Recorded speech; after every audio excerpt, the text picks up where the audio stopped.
আসসালামু আলাইকুম। আশা করি সবাই ভালো আছেন। কাছে এবং দূরে, দেশ ও দেশের বাহিরে যে যেখান থেকে আমার আজকের ভিডিওটি দেখছেন সবাইকে অনেক অনেক ধন্যবাদ আমার ভিডিওটি দেখার জন্য।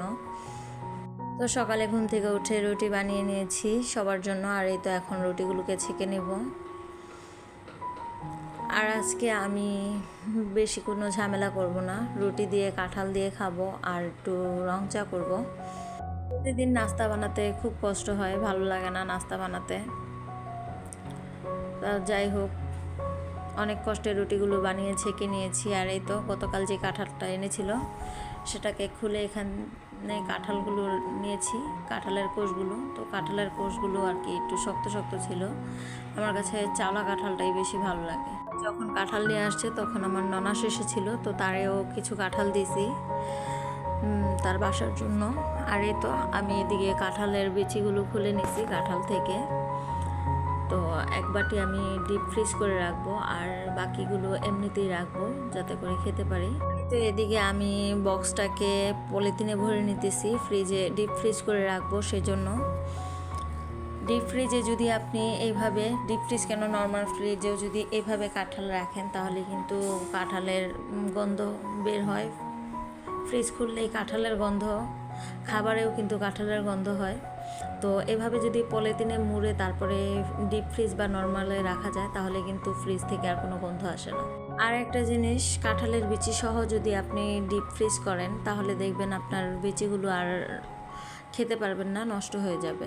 আমিও আগে এভাবেই রাখতাম, আমার শাশুড়ি বলছে যে কাঁঠালের বিচি তার খুলে রাখতে, তো আমি এখন খুলে রাখি আর পলিথিনে পেঁচিয়ে তারপরে ডিপ করে রাখি আর কি। তো আমার শাশুড়িকে রুটি, কাঁঠাল আর চা দিয়ে আসছি, তিনি কাঁঠাল দিয়ে রুটি দিয়ে খাচ্ছে, এদিকে আমিও কাঁঠাল দিয়ে রুটি দিয়ে খাচ্ছি। আর আমার ছেলেরা খাচ্ছে চা দিয়ে, ওরা কাঁঠাল দিয়ে খাবে না। রুটি দিয়ে কাঁঠাল খেতে কার কার ভালো লাগে অবশ্যই কমেন্ট করে জানাবেন। আমার কিন্তু অনেক ভালো লাগে রুটি দিয়ে কাঁঠাল খেতে।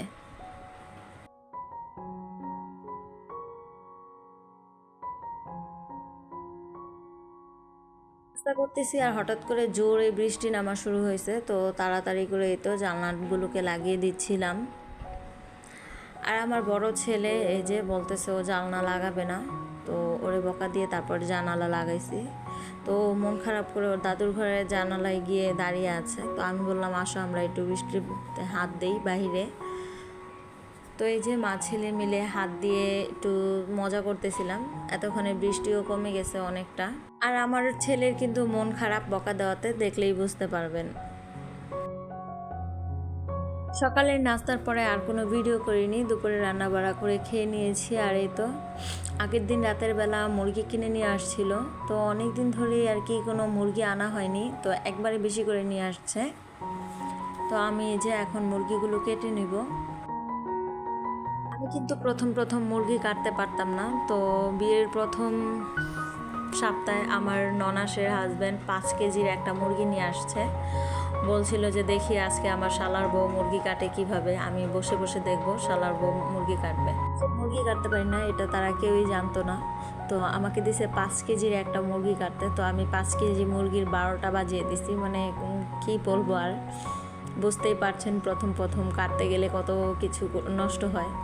তো যাই হোক, পরবর্তীতে আমার ননাসের মেয়ে আর কি মুরগিটা কেটে দিছে সুন্দর করে। আপনারা তো ছুরি দিয়ে কাজ করেন, তবে আমি বটি দিয়ে কমফোর্টেবল, মানে বটি দিয়ে কাজ করতে বেশি পছন্দ করি। আমার ছুরিটা ওরকম একটা পছন্দ না, ভয় লাগে যদি হাত কেটে যায়। এক একজনের এক এক অভ্যাস আর কি। তো যাই হোক, এই যে আমি মুরগিগুলোকে কেটে পিস পিস করে ভালো করে ধুয়ে তারপরে তো বক্সে করে রেখে দিচ্ছি ফ্রিজে। তো যখন মনে চাবে তখন এখান থেকে নামিয়ে তারপরে ভালোভাবে ধুয়ে রান্না করে খেয়ে নেব। আর এই তো এদিকে এই যে আমার শাশুড়ি মা আমাকে আদা রসুন ছিলে কুটে দিছে। তো প্রতিবারই আমার শাশুড়ি আর কি আদা রসুন ছিলে কুটে তারপরে আমাকে রেডি করে দেয়, আমি ব্লান্ডার করে। মুরব্বী মানুষ বাসায় থাকলে কিন্তু এই একটা সুবিধা, সব কঠিন কঠিন কাজ কিন্তু তারা আমাদের জন্য সহজ করে দেয়। বিশেষ করে আদা রসুন, তারপরে গুঁড়া মাছ কুটা, নাতি নাতনিদেরকে রাখা, এই আর কি, যাতে করে ছেলের বউয়েদের কাজগুলো একটু সহজ হয়, তাড়াতাড়ি হয়ে যায়। আমার শাশুড়ি তো সবসময় বলে ও ছোট মানুষ, এই বয়সে যে দুইটা বাচ্চা পালতেছে, আবার সংসারে রান্না বান্না করছে, ঘরদোর গুছিয়ে রাখছে, এটাই অনেক। আমি যদি মাঝে মধ্যে একটু হেল্প করি তাহলে তো ওর জন্য সহজ হবে। তো আলহামদুলিল্লাহ মাঝে মধ্যে আমার শাশুড়ি আমাকে অনেক কাজে হেল্প করে। তো যাই হোক, কথা বলতে বলতে এদিকে ব্লান্ডার করা হয়ে গেছে, এখন আমি বক্সে করে রেখে দিব। আর আজকের মতো এই পর্যন্তই। সবাই ভালো থাকবেন, আবার দেখা হবে নতুন কোনো ভিডিওতে। আল্লাহ হাফিজ।